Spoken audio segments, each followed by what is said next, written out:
ಇದೇ ವಿಚಾರವಾಗಿ ನಮ್ಮ ಪ್ರತಿನಿಧಿ ಗೋವಿಂದ್ ಸರ್ ಯತ್ನಾಳ್ ಅವರೊಂದಿಗೆ ಮಾತುಕತೆಯನ್ನು ನಡೆಸಿದ್ದಾರೆ. ಏನ್ ಹೇಳ್ತಾ ಇದ್ದಾರೆ ಯತ್ನಾಳ್ ಅವರು ಈ ವಿಚಾರವಾಗಿ ಬನ್ನಿ ನೋಡ್ತಾ ಹೋಗೋಣ.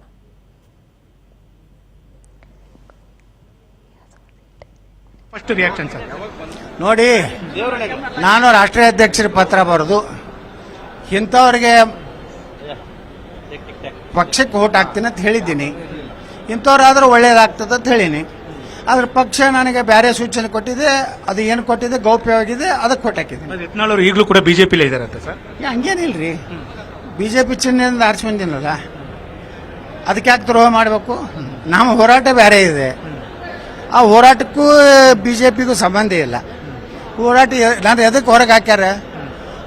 ಮೇಲಿಂದ ಮೇಲೆ ಯಡಿಯೂರಪ್ಪ ಕುಟುಂಬಕ್ಕೂ ಬೈದ್ರಿಂದ ಹೊರಗೆ ಹಾಕ್ಯಾರ. ಆದ್ರೆ ಬಿಜೆಪಿ ವಿರುದ್ಧ ನಾ ಏನೂ ಮಾಡಿಲ್ಲ. ಮಾನಸಿಕವಾಗಿ ಈಗಲೂ ಕೂಡ ಯತ್ನಾಳ್ ಅವರು ಬಿಜೆಪಿಲೇ ಇದ್ದಾರೆ ಸರ್? ಮಾನಸಿಕ ಅಂದ್ರೆ ನಾನು ಆತ್ಮಸಾಕ್ಷಿಯಾಗಿದ್ದೇನೆ. ಯಾವ ಪಕ್ಷದ ಚಿಹ್ನೆ ಆರಿಸಿ ಬಂದಿನಿ ಅದಕ್ಕೆ ಹಾಕಿದ್ದೀನಿ ಸರ್. ಈಗ ಬಿಜೆಪಿ ಹೈಕಮಾಂಡ್ ಹೇಳಿದ್ರ ನಿಮಗೆ ಬಿಜೆಪಿ ಅಭ್ಯರ್ಥಿಗೆ ಓಟ್ ಹಾಕಿ ಅಂತ, ಹೇಗೆ ಸರ್? ಹೌದು, ಹೇಳಿದ್ರು. ಅವ್ರು ಹೇಳಿದ ಮೇಲೆ ನಿನ್ನೆನೆ ಫೋನ್ ಮಾಡಿ ಹೇಳಿದ್ರು. ಈಗ ಒಳಗೋದಾಗೂ ಕೊಠಡಿ ಒಳಗೂ ಅದನ್ನೇ ಹೇಳಿದ್ರು. ಅವ್ರು ಏನ್ ಹೇಳಿದಾರೆ ಅದ್ರ ಪ್ರಕಾರ ಹಾಕಿದ್ರು. ವಿಪಕ್ಷ ನಾಯಕ ಅಶೋಕರ ಜೊತೆ ಕೂಡ ಚರ್ಚೆ ಮಾಡಿದ್ರೆ ಏನ್ ಹೇಳಿದ್ರು ಸರ್? ಈಗ ಏನಿಲ್ಲ ನೋಡ್ರಿ, ಈಗ ವಿಪಕ್ಷ ನಾಯಕರು ಹೇಳಿದ್ದೇನು, ಹಿಂಗೆ ಸೂಚನೆ ಬಂದಿದೆ ಮೇಲಿಂದ, ಈ ರೀತಿ ಮತದಾನ ಮಾಡಬೇಕಂತ ಒಂದು ಮಾಡೆಲ್ ತೋರಿಸಿದ್ರು. ಆ ಮಾಡೆಲ್ ಪ್ರಕಾರ ಹಾಕಿನಿ. ಯಾಕೆಂದ್ರೆ ನಿಮ್ ನಡೆ ವಿರುದ್ಧ ಸಾಕಷ್ಟು ಒಂದು ಕುತೂಹಲ ಇತ್ತು. ಎಲ್ಲೋ ಒಂದ್ ಕಡೆ ಯತ್ನಾಳ್ ಅವರು ಅಡ್ಡ ಮತದಾನ ಆಗ್ತಾರೆ ಅಂತೇಳಿ. ಅಡ್ಡ ಮತದಾನ ಯಾಕೆ ಹಾಕಲ್ರಿ? ಅವಶ್ಯ ಇಲ್ಲ. ಸೊ ಇದಿಷ್ಟು ಯತ್ನಾಳ್ ಅವರ ಮಾತು. ಕ್ಯಾಮರಾಮನ್ ಸುರೇಶ್ ಜೊತೆ ಗೋವಿಂದ್, ರಾಜ್ ನ್ಯೂಸ್, ಬೆಂಗಳೂರು.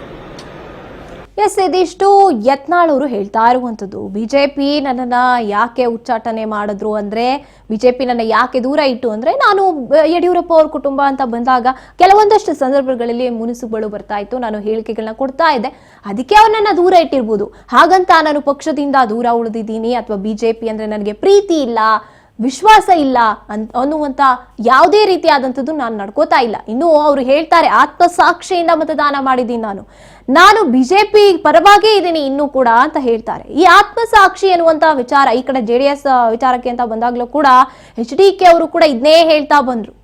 ಏನು R ಅಶೋಕ್ ಅವರೊಂದಿಗೆ ಕೂಡ ಇವರು ಮಾತನಾಡ್ತಾ ಕೂತಿರುವಂತದ್ದನ್ನ ನಾವು ನೋಡ್ತಾ ಇದ್ದೀವಿ. ಅಂದ್ರೆ ಎಲ್ಲೂ ಕೂಡ ಬಿಜೆಪಿನ ನಾನು ಬಿಟ್ಟು ದೂರ ಇದ್ದೀನಿ ಅನ್ನುವಂಥದ್ದನ್ನ ತೋರಿಸ್ಕೊತಾ ಇಲ್ಲ ಯತ್ನಾಳ್ ಅವರು. ಇನ್ನು ಮತದಾನದಲ್ಲೂ ಕೂಡ ಈ ಕ್ರಾಸ್ ವೋಟಿಂಗ್ ಅನ್ನುವಂತ ಪ್ರಶ್ನೆ ಈ ಕಡೆ GTD ಅವ್ರ ವಿಚಾರದಲ್ಲಾಗ್ಲಿ ಬಂದಂತೆ ಯತ್ನಾಳ್ ಅವ್ರ ವಿಚಾರದಲ್ಲೂ ಕೂಡ ಬರ್ತಾ ಇತ್ತು. ಎಲ್ಲಿ ಈ ಭಿನ್ನಾಭಿಪ್ರಾಯಗಳನ್ನ ಅಥವಾ ಮನಸ್ತಾಪವನ್ನ ಈ ರೀತಿಯಾಗಿ ಗೆಲುವಿನಲ್ಲಿ ನನ್ನಿಂದ ಸೋಲಾಗುತ್ತೆ ಅಂದ್ರೆ ಓಕೆ, ನಾನು ಅದಕ್ಕೆ ಕ್ರೆಡಿಟ್ ಕೊಡೋದಕ್ಕೆ, ನನ್ನ ಕ್ರೆಡಿಟ್ ಅನ್ನ ಸೋಲಿಗೆ ತಯಾರಾಗಿದ್ದೀನಿ ಅಂತ ಎಲ್ಲಿ ಮುಂದೆ ಹೋಗ್ತಾರೋ, ಎಲ್ಲಿ ಗೆಲುವಿಗೆ ಅಡ್ಡಿ ಆಗ್ತಾರೋ ಬಿಜೆಪಿಯ ಗೆಲುವಿಗೆ ಅಂತ ಯತ್ನಾಳ್ ಅವರ ವಿರುದ್ಧವಾಗಿ ಹೇಳಿಕೆಗಳು ಕೂಡ ಕೇಳಿ ಬರ್ತಾ ಇತ್ತು.